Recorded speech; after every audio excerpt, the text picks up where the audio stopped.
தோழர்களுக்கு வணக்கம். ஒரு அரசாங்கம் சட்டம் இயற்றினால் அந்த அவங்க இயற்றிய சட்டத்தை அரசாங்கத்தினாலேயே செயல்படுத்த முடியாத ஒரு சூழ்நிலை உச்சநீதிமன்றம் உருவாக்கி இருக்கு.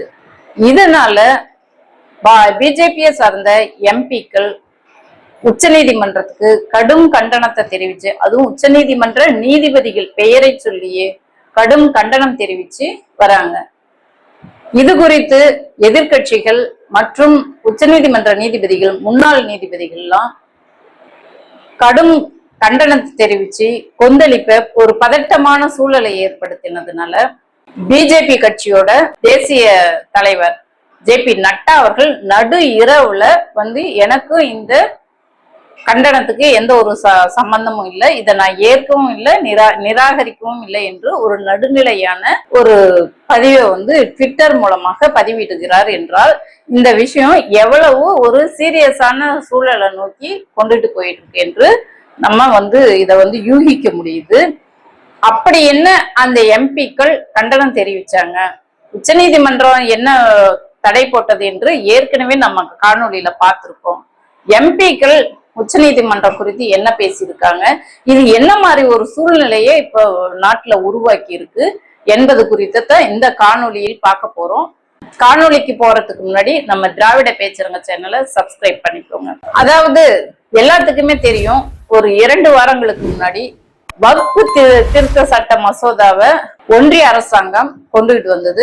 ஏறக்குறைய விடிய விடிய விவாதம் நடந்து அதிகாலை 2 மணிக்கு அந்த சட்ட மசோதாவை அதுல விவாதத்துல பங்கு கொண்ட எம்பிக்கள் தெரிவித்த கருத்துக்களை, அதாவது இந்த சட்டத்துக்கு எதிராக தெரிவித்த கருத்துக்களை எல்லாத்தையும் நிராகரிச்சுட்டு எதிர்கருத்துக்களை வாங்காம அவங்க இஷ்டத்துக்கு இந்த சட்டத்தை நிறைவேற்றிருக்காங்க. பெரும்பான்மை இருக்கிறது என்பதற்காக இதை நிறைவேற்றினதுக்கு பிறகு வக்ஃபு சட்ட திருத்தம் குறித்து இஸ்லாமியர்கள் எல்லாரும் ஒன்று கூடி தமிழ்நாட்டின் இந்தியாவின் பல்வேறு மாநிலங்கள்ல போராட்டம் அறிவிச்சிருக்காங்க. இது நல்லாவே தெரியும். அதுல முதல் குரலாக நம்மளுடைய தமிழ்நாடு சிஎம் இந்த வக்ஃபு திருத்த சட்ட மசோதா தீர்மானத்தை நிராகரிக்கும், தமிழ்நாட்டுல செயல்படுத்த மாட்டோம் என்று அதுக்கு ஒரு தீர்மானம் கொண்டுட்டு வந்ததோடு மட்டுமில்ல, உச்ச நீதிமன்றம் போய் முதல் நாளாக வழக்கும் தொடுத்தாங்க. இது ஏற்கனவே நமக்கு எல்லாமே தெரியும். இந்த வழக்கு தொடுத்து பல்வேறு கட்சிகள் வழக்கு தொடுத்தாங்க. இந்த வழக்கு என்ன சாராம்சத்தை உச்சநீதிமன்றம் தீர்ப்பு வழங்கினது என்று சொல்லி நம்ம ஏற்கனவே இந்த வக்ஃப் திருத்த சட்ட மசோதா குறித்தும் உச்சநீதிமன்றம் வழங்கின தீர்ப்பு குறித்தும் நம்ம வீடியோ போட்டிருக்கோம். அந்த வீடியோவையும் இந்த காணொலியில டிஸ்கிரிப்ஷன்ல போடுறோம், நீங்க பார்த்து தெரிஞ்சுக்கிங்க.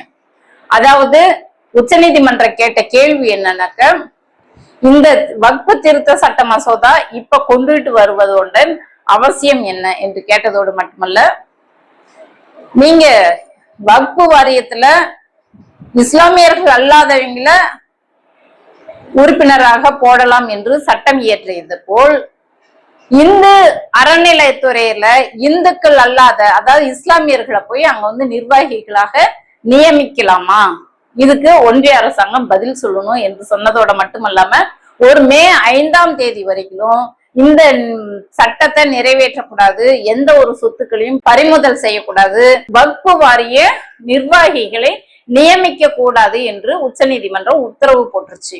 ரெண்டாவது இன்னொன்னு ஒன்றிய அரசாங்கத்துக்கு பேரிடியாக வந்தது என்னன்னாக்க, ஆளுநர் RN ரவி எதிர்த்து நம்ம திமுக அரசாங்கம் தொடுத்த அந்த வழக்குல உச்சநீதிமன்றம் ஆளுநர் ரவி எந்த ஒரு மசோதாவையும் நிறைவேற்றாமல் வைச்சிருக்காரு என்று சொல்லி அந்த மசோதாவை நிறைவேற்ற சொல்லி வழக்கு தொடுத்திருந்தாங்க திமுக அரசாங்கம். அத உச்சநீதிமன்றம், ஆளுநர்கள் என்பவர்கள் அரசாங்க மாநில அரசாங்க அமைச்சர்களுக்கும் முதல்வருக்கும் கட்டுப்பட்டவர் தான். அவர் தீர்மானத்தை 15 நாளைக்குள்ள ஒண்ணு பாஸ் பண்ணி அனுப்பணும், அதாவது 1 மாத காலத்துக்குள்ள. அப்படி இல்லை என்றால் குடியரசுத் தலைவருக்கு அனுப்புவதாக இருந்தால் குடியரசுத் தலைவர் 3 மாதத்துக்குள்ள அதுக்கு பதில் தெரிவிக்கணும் என்று சொல்லி கண்டனத்தை தெரிவிச்சுட்டு அந்த 10 மசோதாக்களையும் உடனே 142 சட்டப்பிரிவின் கீழ் நிறைவேற்றிட்டாங்க. இன்றே சட்டம் அமலுக்கு வரும் என்று சொல்லி அந்த சட்டம் அமலுக்கு வந்துருச்சு, அரசிதழையும் வெளியிட்டுட்டாங்க. தமிழ்நாடு அரசாங்கம். இதுதான் பிரச்சனை.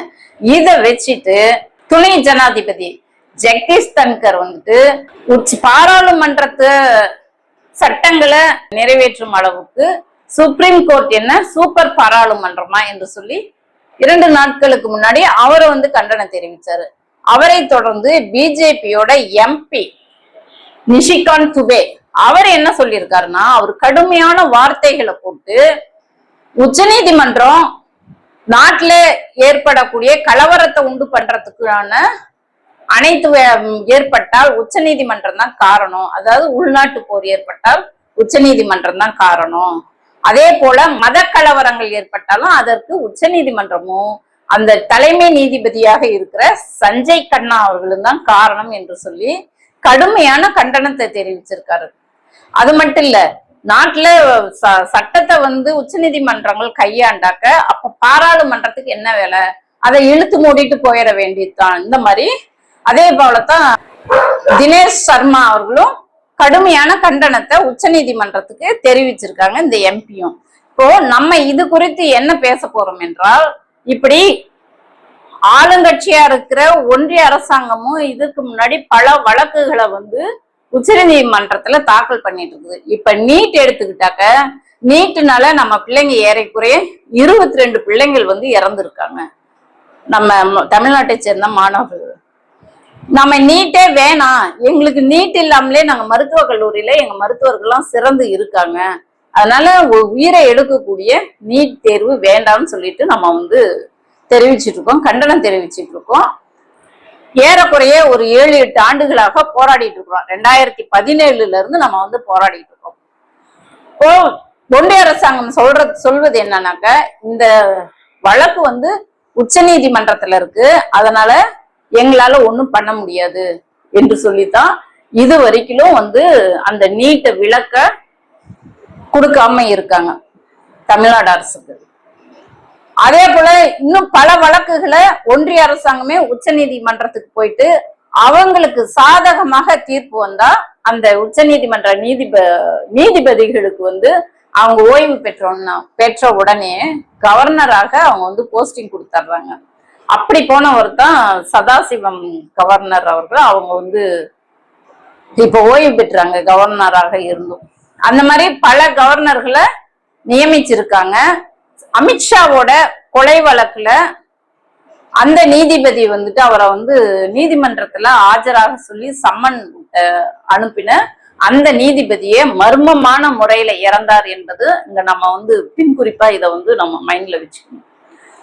இப்படி உச்ச நீதிமன்றம் நாட்டோட நிலைமையை கருதி, நன்மையை கருதி, மக்களோட நன்மையை கருதி ஒரு தீர்ப்பு சொன்னால், அப்போ உச்ச நீதிமன்றத்தையே நீங்க மிரட்டுவீங்கன்னா யாருக்கு இந்த நாட்டுல உச்ச நீதிமன்ற நீதிபதிகளையே மிரட்டுவீர்கள் என்றால் சாமானிய மக்களோட நிலை என்னவாக இருக்குன்னு நாம யூகிச்சுக்க வேண்டியதுதான். அதனாலதான் சொன்னாரு, ஓய்வு பெற்ற உச்ச நீதிமன்ற முன்னாள் நீதிபதி A.K. கங்குலி அவர்கள் சொல்லியிருக்காரு, இந்த நாடு மதச்சார்பற்ற நாடு என்ற அந்த தன்மையை காப்பாற்ற வேண்டியது உச்ச நீதிமன்றத்துக்கு அந்த பொறுப்பு இருக்கு என்று அவர் சொல்லி அவர் கண்டனம் தெரிவிச்சிருக்காரு. இந்த எம்பிக்களுக்கு இவங்க உச்ச நீதிமன்ற நீதிபதிகளே கண்டிக்கிறது மிகவும் தவறானதுன்னு அவரும் கண்டனம் தெரிவிச்சதோட மட்டும் இல்லாம காங்கிரஸும் இந்த வழக்க சூமோட்டோவா எடுத்து விசாரணை பண்ணணும், இந்த எம்பிக்கள் மேல விசாரணை வைக்கணும் என்று சொல்லி காங்கிரஸும் சொல்லியிருக்காங்க. இப்போ இந்த எம்பி நிஷிகாந்த் துபே சொல்லி இருக்காருல்ல, உள்நாட்டு போர் ஏற்படும், மத கலவரம் ஏற்படும், இதையெல்லாம் யாரு நடத்துவாங்க? இந்த கலவரத்தை எப்படி உள்நாட்டு போர் ஏற்படும்? உச்ச நீதிமன்றம் சொல்லிருச்சு, ஒன்றிய அரசாங்கம் ஆளுது, எப்படி உள்நாட்டு போர் ஏற்படும்? அப்போ நீங்க இவங்களே உள்நாட்டு போர் மத கலவரத்தை ஏற்படுத்திட்டு அதை உச்ச நீதிமன்றத்தின் மீது பழி போடுவாங்களா? அப்படிதானே சஞ்சய் கண்ணா மீது பழி போடுவார்கள், அப்படிதானே அர்த்தம் இதுக்கு. அப்போ இவங்க மத கலவரத்தை ஏற்படுத்த துணிஞ்சிட்டாங்க, உச்ச நீதிமன்றம் தலையிட்டோன்னு. அப்போ நாட்டுல கலவரங்கள் வெடிக்கும். எப்படி மணிப்பூர்ல கலவரத்தை ஏற்படுத்தி மக்களை அழிச்சாங்களோ அந்த மாதிரி நாட்டுல கலவரத்தை ஏற்படுத்த இவங்க துணிஞ்சிட்டாங்க என்றுதான். இதே விஷயத்த ஒரு சாமானியன் பேசியிருந்தாக்க இன்ன வரைக்கும் சும்மா இருந்திருப்பாங்களா? சாமானியன் வேண்டாம், எதிர்கட்சியில இருக்கக்கூடிய காங்கிரஸ் பேசியிருந்தாலோ அல்லது திமுகவுல யாராவது பேசியிருந்தாங்களா இன்ன வரைக்கும் கைது பண்ணி உள்ள வச்சிருப்பாங்கல்ல? ஏன் பண்ணல? ஆளுங்கட்சின்றதுனால அதிகார துஷ்பிரயோகம் பண்ணி ஒரு நீதிபதி, உச்ச நீதிமன்ற நீதிபதியவே நீங்க மிரட்டுறீங்கனாக்கா அப்ப நீங்க எத்தனை உயிர்களை எடுக்க துணிய மாட்டீங்க? இந்த ஒரு காணொலியை நான் காட்டுறேன். அவங்க அந்த வடநாட்டுகள்ல பிஜேபி ஆளும் மாநிலங்கள்ல எந்த மாதிரியான கலவரங்கள்லாம் ஏற்படுத்திட்டு இருக்காங்க என்பதற்கு ஒரு வீடியோவை காட்டுறேன். காட்டுறதுக்கு முன்னாடி இந்த வக்ஃப் திருத்த சட்ட மசோதா யாருக்காக கொண்டுட்டு வந்தாங்க? இஸ்லாமியர்களுடைய நன்மைக்காக கொண்டுட்டு வந்தாங்களா? ஒரு சட்டத்தை இயற்றினா யாராவது ஒருத்தர் கொண்டாடணும் இல்ல? யார் கொண்டாடி இருக்காங்க இந்த சட்டம் இயற்றினதுக்காக வேண்டி? எல்லா முஸ்லீம்களும் போராடிட்டு இருக்காங்க. உதாரணத்துக்கு நிதிஷ்குமார், பீகாரை முதல்வர் நிதிஷ்குமார் இந்த சட்டத்துக்கு ஆதரிச்சு வாக்கு போட்டாரு என்பதற்காக அந்த கட்சியில இருக்கக்கூடிய இஸ்லாமியர்கள்லாம் கண்டிச்சு, நிதிஷ்குமாரை கண்டிச்சு அந்த கட்சியை விட்டு வெளியேறிட்டாங்க. அதே போலதான் பிஜேபி கூட, பிஜேபியை ஏறக்கூடிய தீண்டத்தகாத கட்சியாக இஸ்லாமியர்கள் பாக்குறாங்க. தீண்டாமை, இந்த கட்சி கூட கூட்டணி வச்சாக்க நாங்க வரமாட்டோம் நேத்து அறிவிக்கிறாங்க. நாங்க பிஜேபி கூட எந்தெந்த கட்சி எல்லாம் கூட்டணி இருக்காங்களோ அந்த கட்சி கூட நாங்க கூட்டணி வைக்க மாட்டோம் என்று சொல்லி எஸ்டிபிஐ கட்சி அதிமுகவுல இருந்து வெளியேறாங்க. அப்போ இந்த கட்சியை, பிஜேபி என்ற ஒரு கட்சியை ஒரு தீண்ட இஸ்லாமியர்களுக்கு எதிரானவங்களாவும் சிறுபான்மையினர்களுக்கு எதிரானவங்களாவும் தான் மக்கள் பிஜேபி கட்சி நடந்துக்குது. அதை மக்கள் எதிர்க்கிறாங்க. இந்த சட்டம் கொண்டுட்டு வந்ததை ஒருத்தர் கூட வரவேற்கல, எல்லா இஸ்லாமியர்களும் எதிர்க்கிறாங்க. அப்படி இருக்கும் யாருக்குமே பிடிக்காத ஒரு சட்டத்தை ஒன்றிய அரசாங்கம் எதுக்காக நிறைவேற்றணும்? நிறைவேற்றிய வேண்டிய அவசியம் என்ன, தேவை என்ன இருக்கு? இப்போ நீங்க உங்களுக்கு பெரும்பான்மை இருக்குது என்பதற்காக நிறைவேற்றிட்டாக்க சம்பந்தப்பட்டவங்க வரவேற்கணும் இல்ல அந்த சட்டத்தை? அப்போ நீங்க தப்பான ஒரு சட்டத்தை கொண்டுட்டு வரும்போது பார்லிமெண்ட் என்பது உச்ச நீதிமன்றத்துக்கு உட்பட்டதுதான். அப்போ அந்த சட்டத்தை, அந்த நாட்டோட இறையாண்மையை, மதச்சார்பின்மையை காப்பாற்ற வேண்டிய பொறுப்பு உச்ச நீதிமன்றத்துக்கு இருக்கு. இப்ப அவங்க கலவரம் பண்ற அந்த பிஜேபி காரங்க என்ன மாதிரி கலவரங்களை உண்டு பண்றாங்க என்று சொல்லி நான் இப்ப உங்களுக்கு ஒரு வீடியோ காட்டுறேன். பாருங்க, என்ன மாதிரி பிஜேபி ஆளும் மாநிலங்கள்ல எல்லாரும் கத்தியை தூக்கிட்டு, துப்பாக்கியை தூக்கிட்டு, இந்த இந்து ராஷ்டிரம், இந்துக்கள் என்று சொல்லக்கூடியவங்க பிஜேபி கட்சியை சார்ந்தவர்கள் எல்லாம் ஆயுதங்களோட ஊர்வலமா போயிட்டு இருக்காங்க. பாத்தீங்களா? அப்போ மத கலவரம் ஏற்படும், உள்நாட்டு போர் ஏற்படும் என்று எதை வச்சு சொன்னாங்க? இந்த மாதிரி பிஜேபி காரங்களே கலவரத்தை உண்டு பண்ணி கலவரத்தை ஏற்படுத்துறதுக்காக தானே சொன்னாங்க. பாருங்க,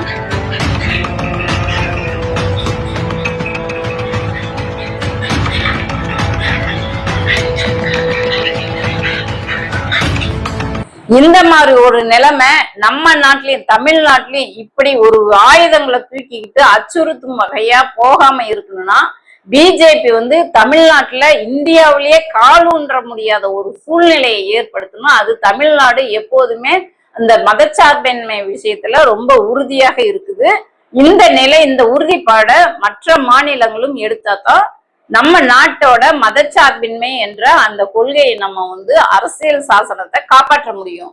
அரசியல் சாசனத்தை வடிவமைத்த அந்த அண்ணல் அம்பேத்கர் அவர்களை எந்த அளவுக்கு இந்த பிஜேபி காரங்க மரியாதை கொடுக்கறாங்க, அரசியல் சாசனத்தை எந்த அளவுக்கு அவங்க பாதுகாக்கிறாங்க என்பதற்கு உதாரணம் தான். இதையும் காட்டிடுறேன் பாருங்க.